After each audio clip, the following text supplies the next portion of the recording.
It's no secret that the world is currently experiencing a shortage of semiconductors. You may have heard it on the news, seen an article online, or perhaps you've tried to purchase a product just to be told that there's going to be a severe delay in shipment, or no shipment at all. Car manufacturers expect to lose out on $110 billion in potential sales this year. Car companies are shutting down production due to a lack of vital chips. Ford CEO Jim Farley says that the semiconductor chip shortage is perhaps the greatest supply shock he's ever seen. 93% of respondents in a new survey of automakers said that they think the chip shortage will have a severe impact on the auto industry. The iPhone 12 came with month-long delays, and Samsung is considering postponing the launch of their latest Galaxy phone. So what is going on here? How could the world run out of such a vital part of modern society? What happens moving forward? Contrary to popular belief, this shortage isn't just caused by the pandemic. Let's take a look.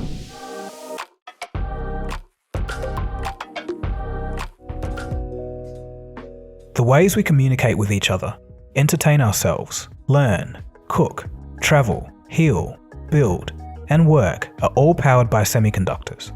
For a time, these chips were associated mostly with computing, but over the past few decades, computer chips have become an essential component of every electronic item you own. Just look around you and think for a second. Even items that you might not expect, like fridges and kettles, have become increasingly more complex, requiring more chips. Essentially, everything in this world that was made in the last 5 to 10 years that uses power also uses semiconductors. Your car, light bulb, kids' toys, bathroom scales, water filters, doorbells, even toilets and sanitizer dispensers. The list grows daily.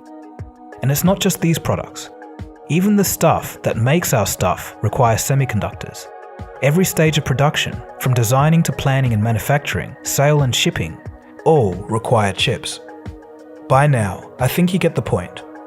Our reliance on semiconductors is clear.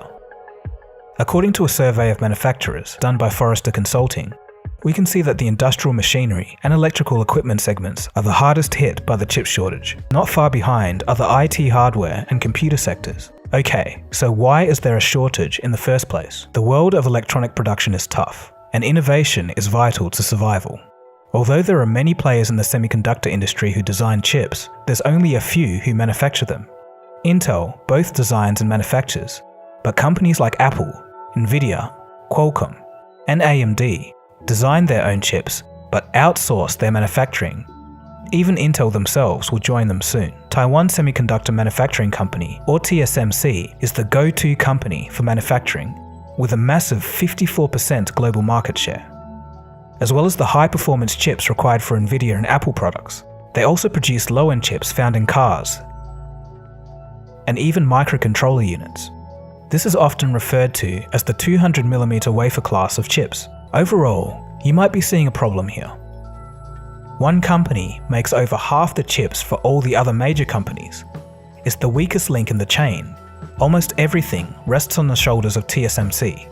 This was a supply disaster waiting to happen. When the pandemic hit, industries around the world were disrupted, though different consumers reacted in different ways. For example, sales of personal electronics rose as people upgraded their home offices, so companies like Apple and Nvidia would make more sales. But automotive manufacturers saw a drop, and subsequently, companies like General Motors and Volkswagen cancelled or delayed chip orders because they saw a long sales slump coming. Chip manufacturers then shifted their focus from the auto industry to other areas. When sales began to pick up again, the auto industry asked them to ramp back up. But the thing is, it takes months to ramp up silicon production. So why so long? Well, these facilities are very delicate operations. Even a speck of dust can cause massive problems in the manufacturing process of a chip. A simple power outage at a chip manufacturing plant will require weeks of careful inspection before everything can be brought back online. Normally, chip manufacturing plants are left to run 24/7, so TSMC and others had to keep their factories running.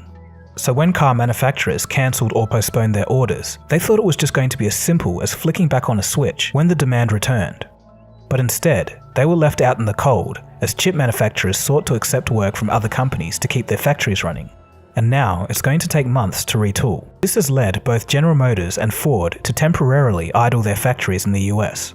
Meanwhile, over in Japan, A coincidental fire at the Renesas plant, the #1 producer for the Japanese automotive sector, caused another supply shock over there. Nissan said that they're going to slash 500,000 cars from production because of this issue. Subaru said that it's going to make 48,000 fewer cars. So, here's a question. Why can't car and product manufacturers just get their chips from elsewhere if their usual supplier doesn't have the capacity? The issue is that there aren't that many chip manufacturers on Earth that can build complex components. Even so, it takes 6 to 12 months to move a design, say from TSMC to Samsung. PC gamers and enthusiasts are struggling to get parts. But yet another pressure was high cryptocurrency demand, gobbling up even more GPUs. Okay, so in watching this video, you think you might have the full picture, but all may not be as it seems. As you'll soon see, companies may be panic buying and hoarding chips, causing a fake surge in demand. Take a look at this chart. It shows the wait times for different kinds of chips. Some components are considerably more bottlenecked than others, but clearly the trend is higher. Cheap, relatively low-level components have been the hardest to find over the past 6 months, with wait times rising 200 to 300% in some cases. Chris Rowland, analyst at Susquehanna, states, quote, "All major product categories are up considerably. These were some of the largest increases since we started tracking data." His firm calls the present situation the danger zone. That is, if the wait time gets any longer, buyers may amplify the crisis by hoarding. Here's an example. If you're a computer manufacturer and you know that chips will take longer to arrive, you'd want to get as many of those chips as you can as early as possible. The same thing goes for car manufacturers. If you can't make a $50,000 car because of a $5 chip, you're going to get a whole bunch of them whether you need them or not. By the way, that actually happened to General Motors. As a whole, hoarding puts even more strain on the system. The problem for foundries like TSMC is that it's very difficult to tell real demand from hoarded products, and this could cause a massive overcorrection. Interestingly, we have a case study to examine this very scenario. Back in 2017 and 2018, automakers faced supply chain strains. Car makers pressured chip manufacturers to increase production capacity. In 2019, the industry realized that demand wasn't as great as first thought. Now, there was a huge glut of chips with no products to put them in. Renesas, one of the top automotive chip producers in the world, had to halt production and lay off employees, and its president stepped down. And therein lies the risk for companies like Intel, TSMC, and Samsung, which have all committed to large foundry expansions. If they scale up demand, which is overemphasized by hoarding, it could expose the semiconductor industry to a nasty correction cycle if demand just isn't there. Also not helping is the ongoing drought in Taiwan, where TSMC is based. Chip production requires a lot of water to clean the wafers that go into many tech devices. Taiwan is supposed to be one of the rainiest places in the world. Typhoons are a common occurrence, but something strange happened in 2020. No typhoon ever arrived. Taiwan was suddenly thrust into the worst drought in 56 years.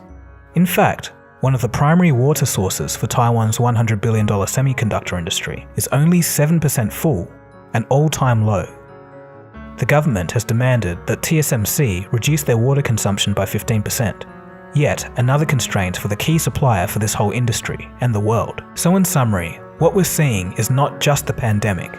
It's the pandemic causing people to work from home, getting extra spending money in the form of stimulus checks, fires in Japan, a drought in Taiwan, hoarding, cryptocurrency demand, and also more complicated cars that require more silicon per vehicle. It's a perfect storm that comes together to bring an industry to its knees.